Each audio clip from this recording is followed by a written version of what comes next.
이번에 공유할 승소 사례는 2023년 5월에 판결 선고되고 그대로 확정된 사안인데요. 일단 우리 의뢰인분은 이제 상대방의 오랜 무시 그리고 뭐 욕설, 폭언 등으로 굉장히 고통을 받다가 이혼 소송을 진행하러 오셨었어요. 의뢰인분의 말씀에 의하면 뭐 어떤 말을 하면 이제 상대방이 뭐 생각 좀 하고 말해라. 너는 뭐 마인드셋이 틀렸어.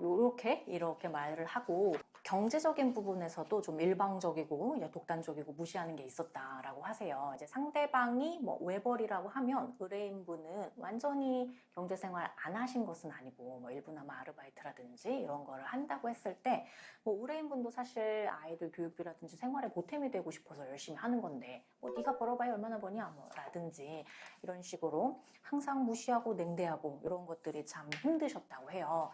그래서 의뢰인분이 사실 원래는 이혼 소송을 한 2021년경에 제기를 하셨었거든요. 근데 상대방이 굉장히 좀 달라진 이제 태도를 보이면서 내가 이런 거 잘못했다. 앞으로는 이러지 않을게. 이런 식으로 뭐 계속 그러는 거예요.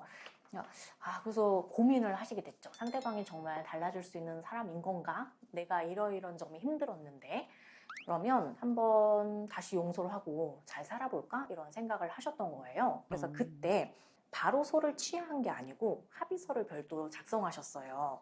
거기에서 뭐 경제적인 부분에 있어서 우리의 동의를 받아야 된다. 그리고 갈등이 생기더라도 뭐 호칭이라든지 그 욕설 포함한 막말 이런 거 하지 않고 유의한다. 부모님과 협가는 합의를 전제로 진행한다. 뭐 위반하면 이혼한다. 이런 걸 쓴 거예요. 그 원고로서는 정말 혼인관계 유지와 회복을 위해 이제 피고가 유의했으면 좋겠는 거를 쓰는 의미도 있었지만 반대로 증거가 많지 않은 사안에서 피고가 이런 일을 했으니까 이런 합의서를 썼겠거니 또 하나의 자료가 될 수 있었던 거죠.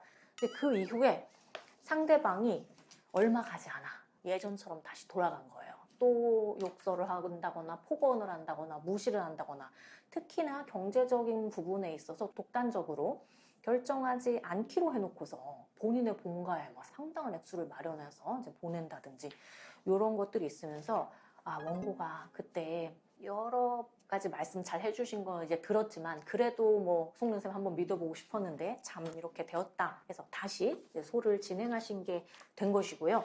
이번에는 원고의 이혼 의사가 끝까지 확고한 상황이었습니다.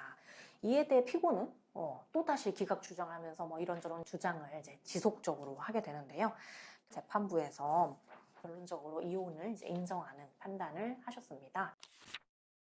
재산 분할 부분에 있어서 이제 상대방은 뭐 본인이 주로 경제 생활했다, 지금 뭐 외벌이다, 상대방이 돈을 갖고 왔다 등등 뭐 여러 가지 주장을 하였는데 저희는 뭐 약 10년을 좀 초과하는 기간 동안 이제 가사 육아를 했고 또 상대방의 이런 일로 고통을 받았으며 그런 여러 가지 또 일부나마 뭐 아르바이트 등을 통해서 경제 생활한 부분 등을 주장하게 되고요. 그래서 재산 분할은 액수로 보면 약 4억 2천만 원을 초과하면서 승소하시게 되었고요.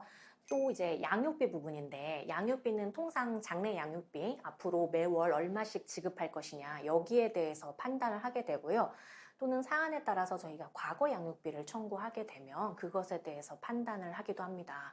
과거 양육비는 통상 이혼을 전제로 뭐 별거를 하고 있었어요.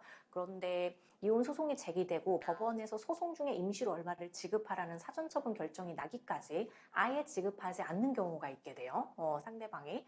그런 경우에 이러한 부분이 있습니다. 상대방은 아예 지급을 안 했는데 이때 원래 얼마의 양육비를 지급했어야 합니다. 라는 과거 양육비를 저희가 청구하게 되거든요. 근데 이 사안에서는 조금 다른 부분이 있었어요.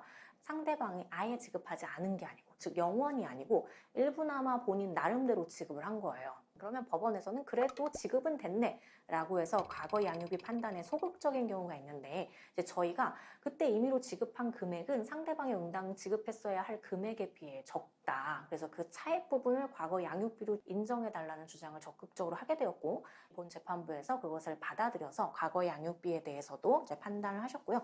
몇 달 되지 않아서 뭐 액수는 이제 400만 원, 400만 원으로 판단하였고 장래 양육비는 자녀가 2명인데 1인당 150만 원, 즉 합쳐서 300만 원에 이제 판단을 받게 되었습니다. 그래서 우리 의뢰인분은 이제 당초에는 내가 이혼이 될 것인가 안 될 것인가, 흔히들 생각하시는 게 뭐 외도 자료가 분명히 있다거나 폭행 자료가 분명히 있다거나인 것이 아니고, 뭔가 나를 막 무시하면서 날 너무 괴롭혀서 나는 정말 괴로운데 이게 자료가 충분하지도 않은 것 같고 잘 전달이 될까, 여러 가지 우려가 있었던 사안이거든요. 어떠한 정황이라든지 실제 사실관계 설명, 그다음 일부 자료남아 적극적으로 적시를 하면서 상대방의 마지막까지도 이혼 반대나 노력의 의사를 표시했지만 결국 이혼이 성립되었다는 점, 그리고 이혼을 전제로 해서 중요한 부분인 재산 분할이나 양육비에서 세부적으로 합당한 판결을 받을 수 있었던 사안입니다.